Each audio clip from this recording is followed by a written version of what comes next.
نہیں میں نے یہ کور کیا ہے. میرا ایک لیکچر جسے میں قیامت کے دن رسول اللہ کی بارگاہ میں پیش کر سکتا ہوں وہ ہے کہ رسول اللہ کا قاتل کون. میں نے ان کے سارے اعتراضات کے جواب دیے.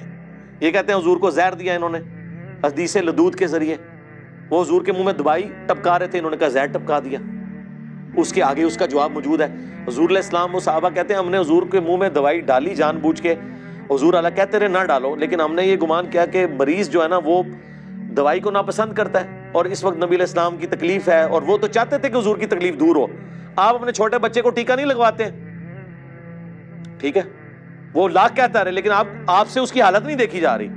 تو صحابہ سے حضور کی حالت نہیں دیکھی جا رہی تھی, وہ آپ کے منہ میں دوائی ٹپکا رہے تھے, ٹھیک ہے. یہ کہتے ہیں زہر ٹپکا دیا.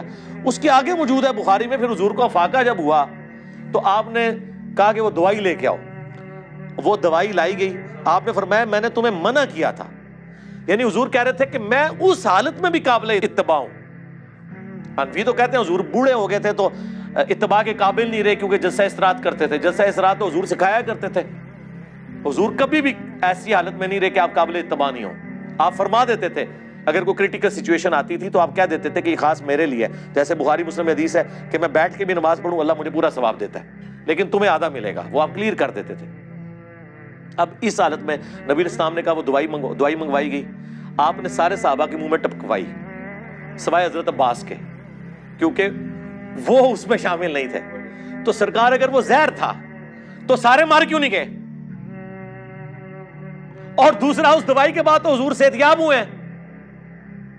اگر زہر تھا اور حضور اس سے یہ پک اینڈ چوز کرتے ہیں, آؤٹ آف کانٹیکسٹ چیزیں کاٹتے ہیں, اسی میں ان چیزوں کے جواب موجود ہوتے ہیں. علی بھائی جو جیش اسامہ والی بات ہے نا اس کو کلیریفائی کر دیں. جی میں نے کلیریفائی کیا ہے. نہیں اس میں پتہ ہے یہ موقف کیا بناتے ہیں ان کا موقف. جی مجھے پتہ ہے ان کا یہ موقف. کہتے ہیں جی کہ رسول پاک صلی اللہ علیہ وسلم نے جان بوجھ کر ان کو اللہ پاک نے غیبی خبر دی تھی کہ میں دنیا سے وصال فرما رہا ہوں, اور ان کو یہ پتہ تھا ان کے بقول کہ جی وہ یہ معاملات اس طرح کریں گے, اسی لیے انہوں نے یہ جو شیخین علیہ السلام تھے ان کو انہوں نے کہا تھا کہ تم اس چھوٹے بچے کے انڈر ہو کے چلے جاؤ تاکہ یہ لوگ دور ہو جاتے. یہ کہتے ہیں یہ پورا سقیفہ والا معاملہ ہوتا ہی نا, حضرت علی کو ان کے انڈر نہیں کیا. اس کا مطلب آپ کیا سمجھ رہے ہیں کہ شیخین جو ہیں وہ اللہ سے بھی جیت گئے, رسول اللہ سے بھی جیت گئے, اس اللہ سے جس نے قرآن میں کہا هو الذی ارسل رسولہ بالہدی ودین الحق لیظہرہ علی الدین کلہ, اس دین کو سارے ادیان پہ غالب کرنے کے لیے جس پیغمبر کو بھیجا تھا.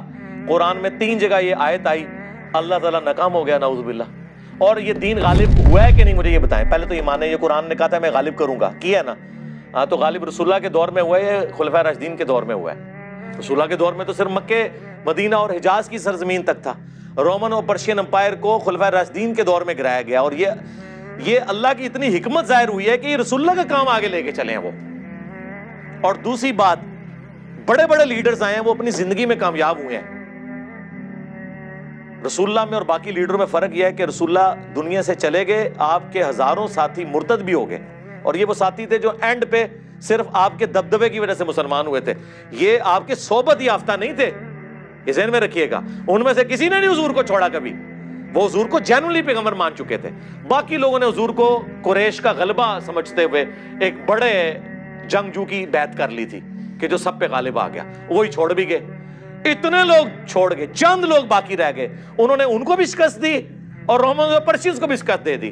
سوائے اس کے کوئی چیز نہیں ہے کہ غیبی مدد ہے اللہ کی, اور وہ وعدہ پورا ہو گیا. هو الذی ارسل رسولہ بالہدی ودین الحق لیظہرہ علی الدین کلہ.